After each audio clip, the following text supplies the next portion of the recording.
All right, Texans return to the field, and the main headline, let's just jump right into it. Brevin Jordan goes down. Very dramatic, very emotional scene with the Houston Texans. Kind of looked a lot like Kansas City when Tank Dell went down, where CJ was on the other side of the goalpost. He was on a knee, clearly emotional. Before that, he kind of had to get consoled. Brevin Jordan, at first, he gets up, training staff runs over to him, and he's almost pushing him off him, like, no, this can't happen. Then they just kind of have to calm him down. Then all his teammates run over there. Will Anderson was there. Aziz Al-Shire was there. Brevin Jordan was, he was weeping as loud as you can imagine someone weeping. If we're just being honest, like with the scene, from the minute he went down to the minute he left, it was just kind of one of those wildly emotional scenes. A much more extreme version of what we saw with CJ Gardner-Johnson, and we saw how that ended up being, but the team had to break and then restart practice. But that's the main headline over what was really a really active day of practice, which we will get to. It was a very active day of practice during, I think, the most relevant week of camp. But obviously, Cody, the Brevin Jordan news is what everyone's talking about, and it's the biggest story. He'd been excellent in this practice too, which is another sting to it that it happens. And it looked like a pretty routine play. He just went up in the air to try to snag a pass that was high, and when he went down, he didn't get up right away. And once the teammates kind of all looked that direction, most everybody took a knee.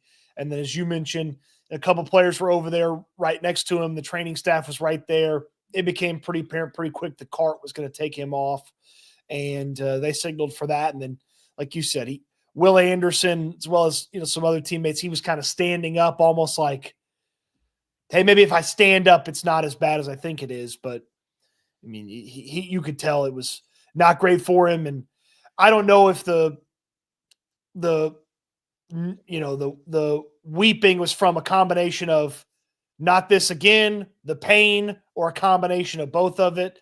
But it was tough. It was. I don't know. I don't know if he was like, I don't know if it hurt that bad in that moment, or it was that pain combined with between the ears. Like, this was my shot to get back. I was crushing it, and now I got to deal with this again. And we're just taking you behind the scenes and letting you know what happened and what we saw and what we observed.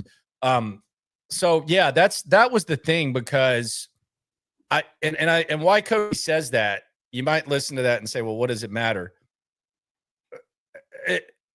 There was either a reaction of, this is so bad and you can tell that it's bad, or I've torn my ACL before. I know what the ACL, I know what tearing my ACL looks like. And then the reaction that you saw from players when they went around him, you don't know if they were reacting to his reaction, or there was just something that, like the Tank Dell injury, where you can just look down and see how bad it is. And that was why the emotions were so high. But it was as emotional. I've been doing this and covering training camps for damn near 20 years. It was as emotional of an injury in training camp that I have ever seen. And I don't even think there's a close second. And what kind of adds to it, just to take y'all behind the scene here on SNL, Landry Locker, Cody Stutes with you. Big week for the Texans.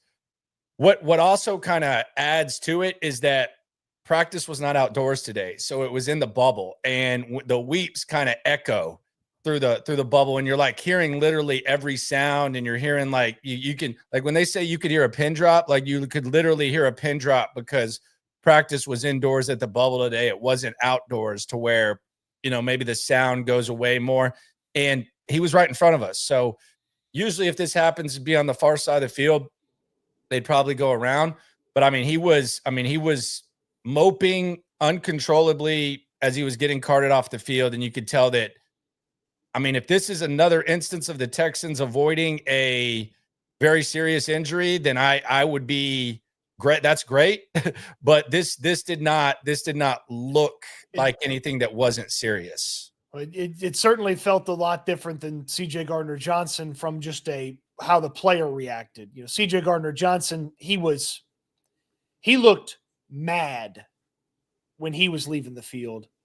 Brevin Jordan looked distraught when he was leaving. Devastated, yeah. Yeah. I mean, distraught, devastated, whatever synonym you need to find for it. I mean, the guy was, it was tough. And teammates went over to him.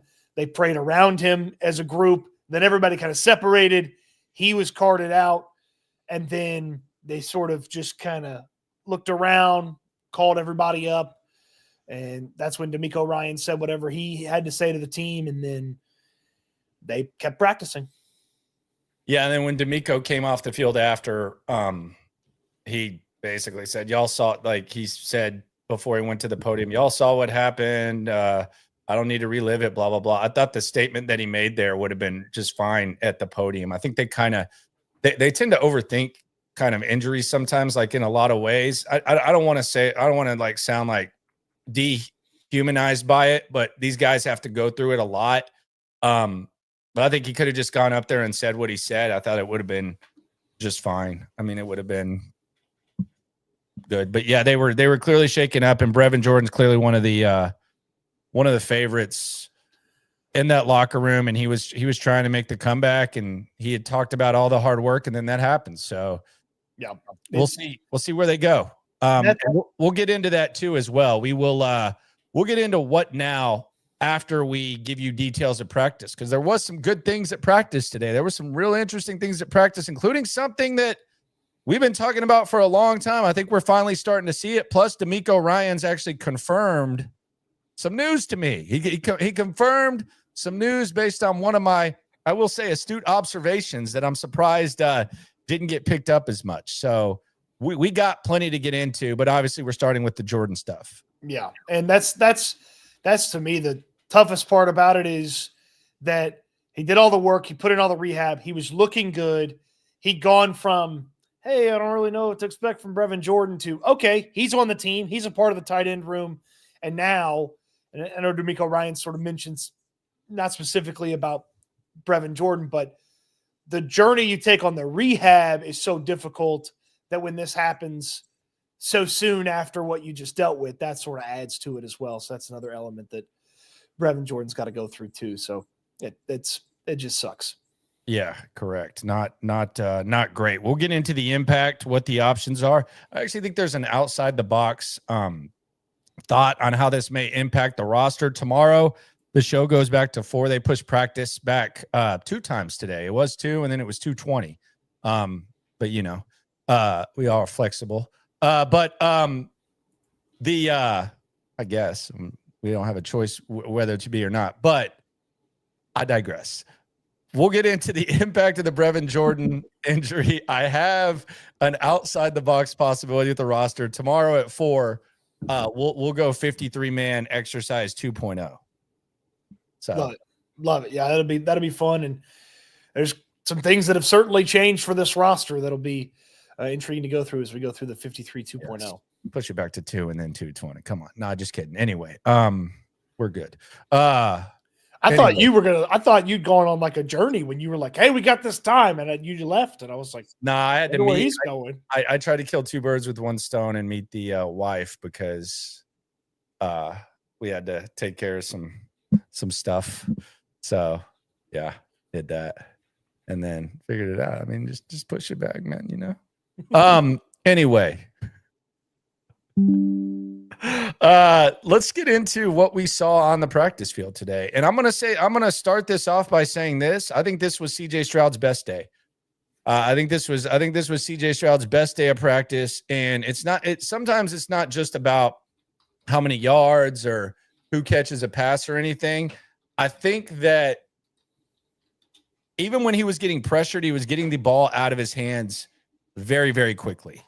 And he was actually cooking. And these plays that he was making, it wasn't even that the offensive line was like giving him a ton of time. It was that he was just recognizing pressure immediately and getting the ball out of his hands quickly. I thought this was an excellent day for CJ Stroud. He actually responded after the Brevin Jordan injury as well and kept that day going. But I thought specifically at the end of team period 2 and at the start of team period 3, I thought CJ Stroud cooked as well as we've seen him cook. It felt like he was in his zone. There was a couple of plays. In fact, it was team 2, and I wrote it down 3 plays in a row where there was good pressure, in a couple more seconds and it's a sack or the defense gets there, plays over. But I wrote good pressure 3 plays in a row. All 3 plays were completions by CJ Stroud to somebody out there. And one of them was a beauty of a throw to Christian Kirk over on the sideline for a clear first down. So he was in a zone today. I mean, control, command, decision-making, accuracy. It was his best day and the offense's best day to me by far. Yeah, I would agree with that. Other observations, like at the start of practice. So I kind of moved the goalpost as I was going to practice.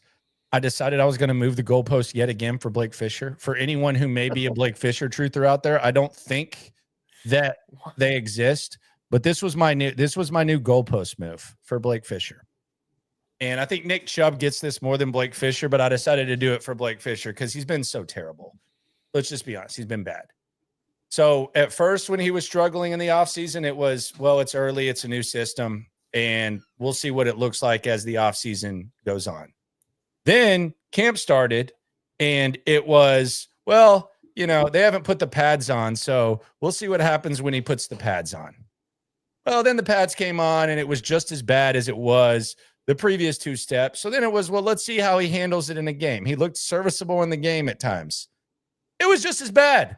So I decided that now I'm going to say maybe Blake Fisher's not a morning person, and the fact that practices are 2 hours later this week, maybe we will see Blake Fisher snap out of it. I have moved the goalpost for Blake Fisher. Yeah, I at this point, I just hope they find something to do with his roster spot. If it's keep him, sure. If it's trade him for somebody else, sure. Go find the Blake Fisher on another team, swap him. I just total disappointment there. I mean, it's very clear he's not an option for the right tackle opportunity. They never gave him a crack at left tackle, even though he played it in high school and then initially in college before he got hurt. He's not been good. And there's the next time I report something about Blake Fisher that's good, it'll be about the 3rd time all camp. So then we go to some news. We walked up and the roster was changed. 2 guys activated on the defense, Derek Barnett and Foley Fatukasi out there. Neither a participant in team, but both getting the side work in Indy, as were Christian Harris and Dameon Pierce. It should be noted that in install, Harris and Pierce were both first team. Harris is immediately first team with the defense. Dameon Pierce was first team with the offense, getting some first team reps. So you had 2 players on the defense that have contributed, activated. Dameon Pierce and Christian Harris still out there, not participating in team drills, though. So we'll keep an eye on that. Nick Chubb had the red jersey on, which means no contact. So they're not allowed to hit Nick Chubb as he has that red jersey on, much like Arthur Mollett did for a few days. D'Amico Ryan's calling Barnett and Fatukasi impact players from last year and said he's excited to add them to the mix. It's like, well, I like Barnett's situation a whole lot more than Fatukasi's situation. Barnett was pretty darn good when you put him in there. You clearly see a path and a role for him. I don't know about Fatukasi. He might have a little work to do, but we'll see. Yeah, the Fatukasi juggling and all that will be interesting to see. It was kind of interesting they brought him back, to be honest with you. But we'll see what that looks like. So during install, Chubb was with the first team as well. He had the red jersey on. Christian Harris was the first team linebacker, as I'd mentioned. The first team offensive line, lay it out left to right, Cody. Ariante Ursery at left tackle, Laken Tomlinson at left guard, Jake Andrews at center, Ed Ingram at right guard, and Titus Howard at right tackle. And that would be your offensive line for most of practice, but not all of practice with CJ Stroud. This is true. We would see Juice Scruggs get some reps at first string left guard, and then of course we would see Jared Patterson at center. Juice Scruggs has actually done quite well for himself lately. I'm having a hard time figuring out who's going to be the right guard if Titus is indeed the right tackle, because It could be Scruggs. It could be Ingram. It may be as simple as the next 3 huge days, which is, the joint practice against Carolina, the preseason game against Carolina, and the joint practice with Detroit. Those may be the final little, pieces to determine who that right guard is. Yeah, it's a revolving door. I think it's going to be Titus Howard, but we'll see what's up with Cam Robinson. Yeah, Robinson's got to get back before it's Titus Howard. We did see Jalen Reed. He was walking a little bit gingerly. I don't know if it was his pimp walk. Like some football players, like even if they can walk, they want to limp a little bit on the side when they're not on the field. They just want to let the people know. But he had his ankle wrapped and he was walking on the side. So could we see him get back? Doesn't look like it's anytime soon. But Jalen Reed is walking. Special teams. Watching when he hadn't been watching is a step forward. I don't know how close he is to getting back. So hopefully Aaron doesn't say he's practicing tomorrow. Special teams. I'm sorry, was that funny?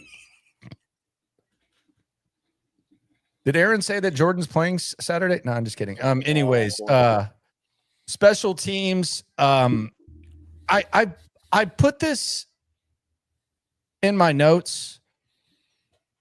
It's very clear that Frank Ross loves Dare. Like in special teams is right bias. Like every rep that Dare Gumbawale takes on special teams is good job 33. Good job 33. Good job 33. Good job 33. So Dare's done very well for himself when it comes to running back, and then special teams, he's still one of Frank Ross's favorites. They were doing a drills where you kind of send the ball carrier to the sideline. And one guy didn't do it as well as Frank Ross would. He goes, "Use the sideline. It's your teammate." It's Hansen. Yeah, that was Jake Hansen. Jake Hansen had a bad rep. So I thought about this, and we can just go ahead and get into this before we really get into the Brevin Jordan thing. I wonder if with Brevin Jordan out, if maybe British Brooks kind of has a little bit of wiggle room on the roster. And here's my thought. I think you keep Irv Smith around, and I think Jakob Johnson kind of like is your TE3, maybe fullback. But I think British Brooks is really good at special teams. Like it seems like I said earlier this week that they would trust, like in a real game, they would trust British Brooks on special teams. And it's easy to see why, because he looks like a mean son of a bitch out there. Like he almost looks like a maybe even more Jack Neville Hewitt out there. I'm not saying he's as good on special teams, but that's what he looks like out there in the way that he moves. Other thing he can do is they've trusted him at fullback before. He can maybe run the ball short yardage like in emergency situations. And they've even had him work out with tight ends before. And this was last season. I wonder if maybe British Brooks gets more opportunity when it comes to the potential flexibility and the way they look at this roster with the Jordan injury. And I know that's not something we were initially going to think, but I do wonder that, especially with the way that he plays special teams and the way that they've trusted him to do so many other things. Yeah, British Brooks is on first team punt coverage. I went out there and just kind of paid attention to the numbers and who all lined up out there, and they got him out there with the first team punt coverage guys. And yeah, he could certainly find himself. I mean, there's going to be a adjustment to the roster. And it's worth noting also on first team punt coverage was Brevin Jordan. So that opens up a spot for somebody. Was my other point. That was my other point, is that Brevin Jordan's not just a tight end. He's on first team, everything special teams.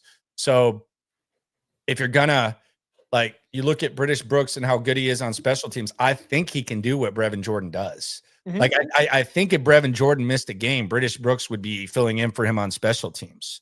So let's keep an eye on what they do with British Brooks, because I think it's kind of a dark horse name to watch when it comes to how they juggle this roster, especially because even before the Brevin Jordan injury, I said, it's in my notes, British Brooks is a bad mofo on special teams. Mm-hmm. That's what the notes say. So Brevin Jordan was becoming a good special teamer. So I think that's something to keep an eye on. Let's go to the super chat here on SNL. We're stacked up here. Shout out to everyone in the chat. Starting with Carl. He says, keep up the great work, guys. You keep Thank up you, the Carl. great work, Carl. Appreciate that.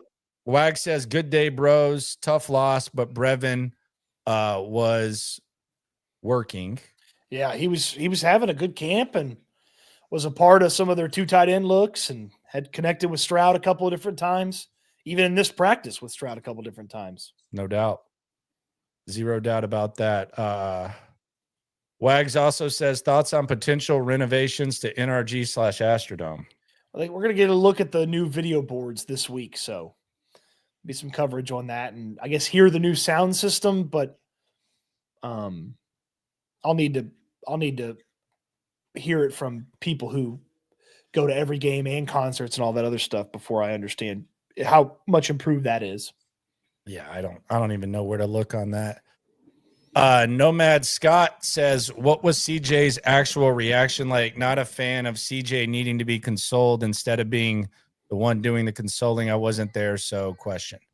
I mean, he was down on a knee when he first got hurt. Then after he gets sort of, carted off, and yeah, he walked over there. He walked over there. It seemed like someone came over to him, and then he went on the other side of the goalpost to where you couldn't see, squatted down. You could hear some weeping. It was clearly Brevin, and I don't know if it was CJ or not. And then he came out. He responded well. I mean, if you want to talk about his response, he responded quite nicely. But I mean, I don't know. Like, is there some sort of discussion about this? Can you be more specific on this, Nomad? Because I don't know. Yeah, he was clearly shaken up, but I don't know. There has to be like a reason for this question, which I don't want to get into a discussion that's not based on why you're asking this. Yeah, I mean, look, CJ Stroud talked with Dalton Schultz for a moment before the whole team came together. It looked like he was down on, down squatted, and I'm assuming, based on what I know about CJ Stroud, my assumption would be that he was praying about that individually, in addition to what the team did when they got together. And then he went out there and finished practice and threw a damn touchdown. So if you're worried about how he bounced back perfectly to me. Logan on the chat says, how many of the pup players came back? Two. Derek Barnett and Foley Fatakasi. Mm-hmm. Axe says, big fan of SNL. Had a chance to meet Mr. Cody at the SFB15 Texans OL scenario. If you ran the Texans, would you trade former second rounders Mechie and Fischer for 5'11" undrafted free agent Willie Lampkin? Is that crazy? That would be crazy. What Willie Lampkin is, for those who don't know, he's a center at North Carolina last year. He also played a little guard. He's under 6 feet tall, didn't get invited to the combine, went undrafted, and then he went out there late in the preseason game this past weekend and was just giving a bunch of defensive linemen work. And he's plays center. He can only play center. They seem to have the center situation kind of settled. So I don't anticipate Willie Lampkin's going to make that team. I mean, he could be a practice squad player, but yeah, the Texans they have their options that they're going through at center. Yeah, they definitely have two. Texas Speed 3, is Nick Chubb a lock for making the roster? I don't think he should be. He shouldn't be, honestly. Especially if Mixon's good to go. I would actually move on from that. I don't know if they will, but is he a lock? No, I don't think he's a lock. I don't think he should make the team. Based on what I've seen right now, I don't think he should make the team. And I'm actually kind of entertained by the Nick Chubb discussion, and I fully like having the discussion. But the thing that I've noticed, and I'm not generalizing, this happens very often. I don't think people realize that he got hurt last year. I think there's almost like a feeling that Nick Chubb came back after a knee injury. By the way, tore his ACL. He also had damage on the MCL, and he had damage on the meniscus. Okay. He had that injury at the age of 27 years old. Came back the next season. He had the lowest yards per carry by far of his career, to the point where Cleveland people were a little bit accepting that he's not what he once was. And oh, by the way, he broke his foot after that. So just all that should tell you that Nick Chubb is not going to be what he once was.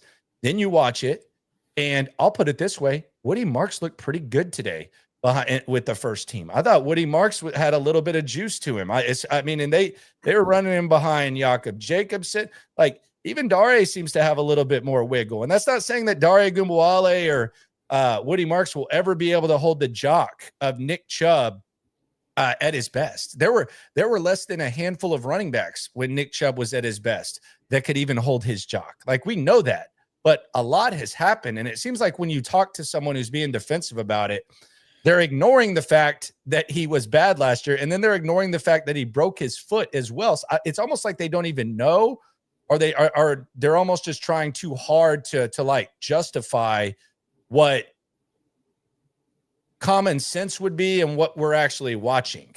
Yeah, he's slow and not as agile as the other running backs. So, I mean, Dameon Pierce ran the same drills he did today, looked faster, looked more agile, looked like he could cut better. So we'll see what happens when Pierce gets in and has actual football action. He hasn't been in a team portion yet.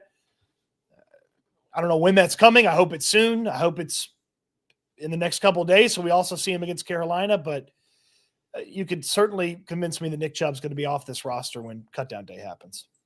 Skylar, shout out to you. Thank you, Skylar. Me and Migo. This is a two-piece combo. I think this is a good two-piece combo. I must Pandaline, my favorite sarcastic fraud. She says, I'm confused. People acting like Fischer was Lane Johnson last year. He didn't do anything. And Wag says, why the huge drop-off with Fischer this year versus last? I mean, at least he was playable to an extent last year. Like, I mean, they thought highly enough of him to put Titus at left guard and play him at right tackle. And they couldn't be caught dead doing that this year. Like, they wouldn't even entertain that. He's just been awful. I don't know why Blake Fischer can't go out there and block somebody. He at least had a measure of success here and there last year. Like, there were a couple of moments where you're like, hey, maybe after a good offseason, there's something there. There's nothing there. There's nothing there. No, it's really bad. Like, that's not being made up. It's really, really bad. Plumber Hammer, what a name. He says, could it be that DP is a between the tackles runner, and now that our O-line actually opens holes, he can shine? Only Mixon could run behind bad line. Look, my fascination with Dameon Pierce has nothing to do with me thinking Dameon Pierce is awesome. It has to do with what we've watched, like, at the running back position. And, you know, we've had all this talk about schemes and everything like that with him. And I just wonder, like, with what they're asking Nick Chubb to do, could Dameon Pierce do that? Like, could he add some juice to the room? So that's like, it gets kind of weird when you're like saying, wow, I feel like he can make an impact. In a perfect world, I would have loved them to aggressively bring in multiple backs. Let me just say it again. This is one of the main things I say during the offseason. Multiple backs that can make plays in games. I think Dameon Pierce, based on what we see, seems to have more potential to do that in the present than Nick Chubb. Yeah, I mean, so that's what I'm saying. He is in good shape right now.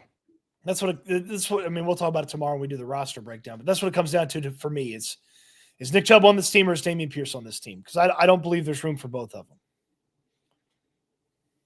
Yeah, I'm with you on that. Skylar says, what's the deal with Mechie? Can he possibly make the team? Man, it would be tough to see how he makes the team. If you want to see Mechie make the team, then it would mean that they keep 7 guys, and I would think that Justin Watson would be the guy out. Yeah, maybe. I think that would be like John Mechie's path to making this team would be they keep 7 receivers and Justin Watson. They've seen enough from Xavier Hutchinson to where they believe he has taken enough steps to do what they had hoped Justin Watson could do. And they decide that they want to keep John Mechie as their 7th receiver along with Braxton Berrios. I think that would be the route that I would see to there. Do I think would I bet on it? No, but I think that's kind of a possibility. And by the way, he's looked pretty good. Got a touchdown today. Yeah, he's looked pretty good. So that would be my answer to that question. Could it happen? Sure. Would I bet on it? Probably not. There's a small window, but there's a window. Wag says, if you're out on Chubb, would you give Gus Edwards a look? My answer would be no. Yeah. Common Sense 200 says, I know it's only preseason, but I sure wanted a win bad. When will we beat the Vikings for once? That's a diehard right there. That's a diehard. Hey, when you're still reeling 2 days after the Saturday preseason game, you've come to the right place, my friend. Yeah. You can appreciate some things that the average scroller will not appreciate as we break down the chance for British Brooks and John Metsy to make this roster. That's the guy who understands us. Shout out to you, my friend. I don't know when the rotation happens again, but they'll get a crack at the Vikings one day. Yeah, they'll maybe. I don't know. It's a tough place to go. I will say that. Are you a JJ McCarthy guy? Not really. I am not a JJ McCarthy. All right, so Nomad went back on and elaborated on the reason for the question. I wasn't going to leave you out to dry. He says DJ Bieneme said, "quote CJ Stroud is being consoled by Dalton Schultz." Everybody saw how CJ was after the tank injury as well. That's an accurate description. Yeah, I would say definitely being consoled. I would say it was not as significant as Tank, from what we could see. Like, he wasn't openly crying. He went and took a knee. I couldn't tell if he was weeping or not, but he was clearly very, very shook up by it. But it wasn't. If he was weeping, he went and hid on the other side of the goalpost and was like squatted over doing it. Yeah. I'd promise you, if we saw it, we'd tell you. But I didn't. I would say he definitely needed to be consoled for sure. Same vein as Kansas City, not to the same level. Yeah. It was a similar-ish scene. So I think that's a fair breakdown by DJ Bieneme. All right, so are we ready for team? We've gone through special teams, and the British Brooks hype train is beginning. Now we go to team one. MJ Stewart is at safety, and I'll tell you this: they love them some MJ Stewart, because guess who was at the podium today? MJ Stewart, mother effing Stewart. So all this Simmons talk, all this other safety talk, they like MJ Stewart. You might not like MJ Stewart. They like MJ Stewart, and they like him to hold it down and be a placeholder for CJ Gardner-Johnson. Period, point blank, end of story. You know who liked MJ Stewart being on the field today? The offense. Well, kind of happens. So we get to team one. Woody Marks is your first running back. They also have a lead blocker in the form of the big German, not Dirk Nowitzki, Jakob Johnson at fullback. We started off the same way we've started it off a number of times.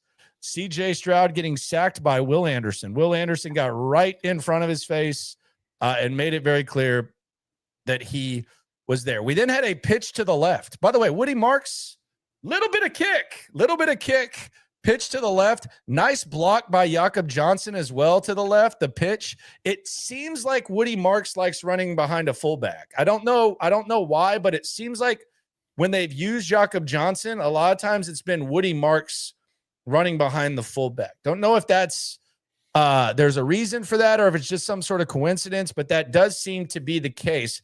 Then we had a pass across the middle to Christian Kirk, a little bit behind him, and we had a pass breakup by Derek Stingley. So not a good start for the offense, but have no fear, the offense will bounce back. On the pass breakup by Stingley, really good job by Brevin Jordan and Ariante Ursery picking up Daniil Hunter. Little help the tight ends with the tackle, help the tackle with the tight end situation, but together they stuffed Daniil Hunter. He went nowhere. So it was a really good job by them on that pass breakup play. Then we go to Davis Mills. Davis Mills to Jordan for nada up the middle, not Brevin Jordan, Jawar Jordan. Then a sack by Toohill. Toohill's having a pretty decent camp. He's taking Solomon Bird's reps now. So he got the reps that usually Solomon Bird gets. And then we get, Solomon Bird's kind of getting pushed out a little bit right now. His momentum. On the Toohill sack, Cole Popovich was not happy with Austin Deculus, who is now the second team left tackle. Yeah, well. Zach Thomas, yikes. Yeah, Zach Thomas has been demoted at the moment. Yep. I don't think too many people are that upset. You also had Juice Scruggs, Jared Patterson, Thomas, and Fischer on the line from left to right. Then you had a little run by British Brooks to the right side. Doesn't look like it would have been for much, but every time he runs, I just imagine the guy that tackles him might separate his shoulder or break a rib or something. So it's easy to say he might not get yards. I just don't think that it's going to be a painless tackle with British Brooks. Tommy Togi, I was ready for him. Then CJ Stroud comes in. You have a run by Marks up the middle. You have a goodness gracious punking by Daniil Hunter of Ariante Ursery. Don't be too high, young man. You might have had a good game, but I'm gonna humble you really quickly. On that Marks run, Laken Tomlinson just blew Tim Settle out of there, which is not typically been something that Tomlinson consistently wins. So that was good to see. Then we get to a rollout by CJ Stroud, kind of awkward. He stops, then he throws it up. I think it was like such an awkward throw up that even like Kalen Bullock and Lasser just kind of batted it down and didn't even try to catch it because it was like, yeah, that wouldn't count. It was headed to Kalen Bullock, and Lassiter came in from the side and batted it down. And Bullock like looked at him like, "What are you doing?" I also wrote down potentially a sack on that because Dalton Schultz ended up trying to block Willie Anderson, and it didn't go very well. All right, then we have this year's version of rip that play up in the playbook. You might remember such cameos in the rip that play up in the playbook as Robert Woods bubble screens and Robert Woods reverses. This time, to conclude team period 1, we have a reverse to John Mechie, which was completely blown up, and the defense basically said, "Not in my house. Don't run that crap on us. That's insulting." It looked to me like Kalen Bullock read it the whole way through and came from his safety spot, like all the way across everything to meet Mechie at the line of scrimmage. Yeah, don't ever run that again. That was awful. Yeah, not great. Not great at all. Then we go to team 2, pass, and I'll let you take over from here, Cody. We got a little pass action here, and this is where CJ gets cooking. It didn't start out good. This is where CJ starts cooking. Ariante Ursery was the left tackle. This is when Scruggs and Patterson came in at left guard and center, and then Ingram and Titus Howard. A little bit of blitz pressure from, I think it was To'o led to a throwaway. And then Willie Anderson jumps off sides on a CJ Stroud hard count. Offense runs the play, and he puts a bomb up to Jaden Higgins, who just ran behind everybody. Now, I think Jalen Petrie, who was in charge of Higgins, stopped playing because he thought that it would be a dead ball. Can't do that on defense. Got to play till you hear the whistle, Jalen Petrie. Then there was a weird, like, kind of delay a game. Stroud overshoots Xavier Hutchinson, and then a Woody Marks run, real hard run to the left. I counted as a first down, and I believe they did too. Twos come in. Davis Mills gets a pass tipped at the line of scrimmage for an incomplete. Then there's sort of a swarm sack / Tafuna gets a sack. Then Mills escapes pressure and dumps it out to J.J. Taylor. Got away from the international pathway player who'd brought some pressure, who is a massive human being. Say the name. It's Ndabusi. Number 64. Number 64 in your program. And then that was the John Mechie touchdown from Davis Mills. You had I had Mollett in coverage on Mechie, but Mechie gets him down the sideline. Nice little pass by Mills, gets to him. And then we get Stroud here for the finish to team 2. Scramble, and not like, hey, he's getting sacked and let the play keep going. No, he saw it, took it 5 yards up the middle. And then this was the 3 plays in a row where it was good pressure, but it was still Stroud. It was left to Brevin Jordan. Then Dalton Schultz made this incredible sliding catch. Stroud just threads the needle right past Jalen Smith, who was in tight coverage, and then finishes the drive with a pass to Christian Kirk over on the sideline. Perfect release. Just perfect. Just getting it out of those hands quickly. It was perfect. He was cooking. Fully extended hands, The right there flag on the route out of the sideline. slot seems like CJ's favorite throw in camp. Perfect. Yeah, and I'll let everybody guess which nickel cornerback was in coverage there. Wags on the chat again says, would you rather have Grenard or Hunter? I'll take Hunter. Hunter, HD AV Traveler afternoon to you. good to see you, my friend. Mi amigos. So practice breakdown continues. We have some basic ass special teams drills. Nothing to really say there or see there. Then we go to team 3. And this is where the Brevin Jordan injury happened. CJ Stroud continues to cook. Team 3, CJ starts out with the ones. He steps inside and he actually felt the pressure. I think he probably would have maybe gotten 2 yards with his feet, but he stepped inside. He's seeing the pressure a lot better. Then we had Dare Ogunbowale stuffed twice up the middle. Then we had a Dalton Schultz slant from CJ. Another good job of getting the ball out of his hands very, very quickly. Which wide open. Yeah, wide perfectly done. Then a perfect flag route to Brevin Jordan in motion, and then hit him. This was the best throw CJ had all day because the pocket had kind of collapsed. He couldn't step into it. It was all arm. He put it exactly where he needed to. Couldn't get the lower body into it. All arm right into Brevin Jordan's hands. Beautiful pass. Then we had the Brevin Jordan injury.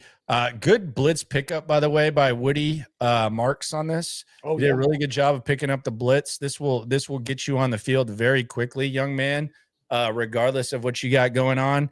But a little bit of a high pass to Brevin Jordan. Brevin Jordan goes down. We've already described what happened and just kind of the emotions that were going on there.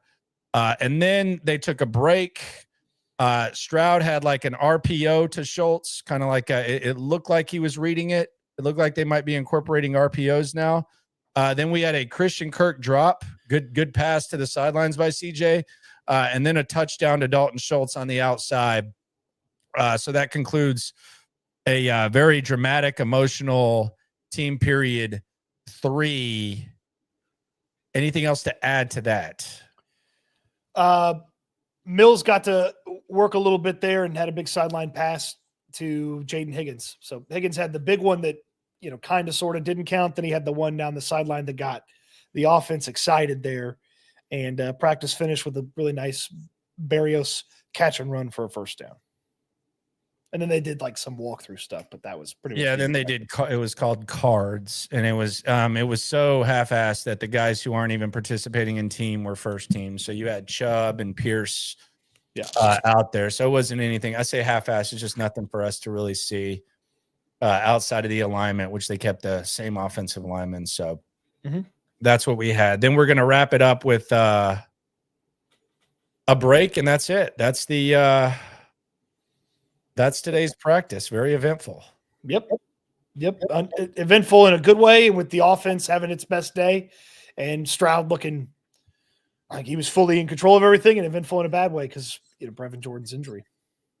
All right, so now we go to the Jordan injury. We're gonna do mock draft, or not mock draft, 53-man 2.0 tomorrow. How does this Brevin Jordan injury impact the roster? What do you see them doing? Irv Smith hasn't been practicing for well over a week now. So, I can't just say, oh, well, it's Irv Smith. He hasn't been practicing. Luke Lachey has shown you pretty much nothing. Dalton Keene got here last week. He's not even a true tight end. He's a fullback / tight end. And to me, I thought Jakob Johnson was already on the roster. I felt like he was going to make the team as the fullback. So perhaps you could add more tight end duties to his workload to help replace Brevin Jordan. But I don't believe that there's like a guy that I could say for sure is making this roster in place of Brevin Jordan at tight end. No, I mean, unless you just consider Jakob Johnson the tight end. I think I don't know that they really need to go in on the waiver wire and find a third tight end. I think it just might be an adjustment of how they play. I could see British Brooks maybe getting more looks when you factor in the special teams. I thought Johnson was already TE4. So much like last year where Brevin Jordan's kind of like a luxury, I guess is the word, just kind of a different style. I think you just kind of try to fill that and you adjust accordingly. And Irv Smith seems to be running on the side, so he seems to be close, I guess. But it's been over a week now. Yeah, he's not on any lists. So yeah, I don't think that there's like some sort of aggressive pursuit of a tight end as a result of that. Yeah, I mean, I wouldn't necessarily say go find somebody. I do wonder if maybe they would need just a body to finish up camp. If you consider Jakob Johnson a fullback, it would look strange on the roster to only have 2 tight ends and Jakob Johnson. But if you consider him as the 3rd tight end, then maybe you keep a British Brooks as deep running back depth and special teams ace, or maybe another special teams ace who's a deep depth guy makes the roster. We got a day to kind of figure it out from our standpoint when we do the roster projection tomorrow. Yeah. Well, and we'll get a visual tomorrow, like how they adjust. Like, I mean, when we saw, there was plenty of Brevin Jordan and Dalton Schultz on the field at the same time in this practice. Yeah, I also wonder, we didn't mention Luke Lachey. I don't think he's close to being ready to contribute at that level. So, maybe he gets an opportunity and a look, but it does not appear that guy's anywhere close, despite kind of intrigue after the draft. Doesn't feel like he's anywhere close to being trusted to perform at that level. No, I don't know. He's shown nothing to this point. On the chat, Cougar asks, did you guys notice anything interesting with Kaylee's play calling in the preseason game? Appreciate you guys keeping me in the loop from Green Bay. Shout out to Wisconsin. Yeah, actually, I thought it was interesting that he called the game in the booth. The first series, nothing like crazy, but he called the game in the booth. I asked D'Amico, like, what goes into that? And D'Amico just unsolicited said, we're trying to figure it out. He's going to be Nick Caley. He is going to be on the field the next game. So they're kind of weighing stuff out and they're going to figure out where he's going to call games, but he's mixing it up a little bit, trying to figure it out. So we'll see. We'll get a different POV. Caley will this week when he calls the game. As far as the plays, Mills was scheduled to get rid of it quick, so they're going to do that a bunch until they're super comfortable doing that, and then they'll start adding in some more of the longer developing stuff when they can trust the O-line. Yep, it'll be up there or down there, and then we'll see how it goes. And then we got the joint practice this week. We got a game. Anticipating we'll see a little bit of the starters, and we'll get to get a good grasp of what they're going to do without Brevin Jordan. Like this is where we saw Titus Howard return to right tackle after Robinson. MJ Stewart step in for CJ Gardner-Johnson, although they did sign Jalen Mills. And this is a really it's a big week. And I'm sure we'll get some news about Brevin Jordan sometime, probably, I don't know, sooner rather than later. Just be careful where the news comes from. D'Amico Ryans kind of intimated that Ursary about to get some work this week because he said, "Oh yeah, I liked what he did." He's like, "I'm really excited to see him against those Panthers defensive ends." It's like, okay, all right. I don't think they have very good ones, but let's see it. Check it out. We'll see. We got y'all covered. Appreciate everyone for rolling through. We'll be back at the normal time, mañana. Although I kind of like this 6:00 thing, not going to lie.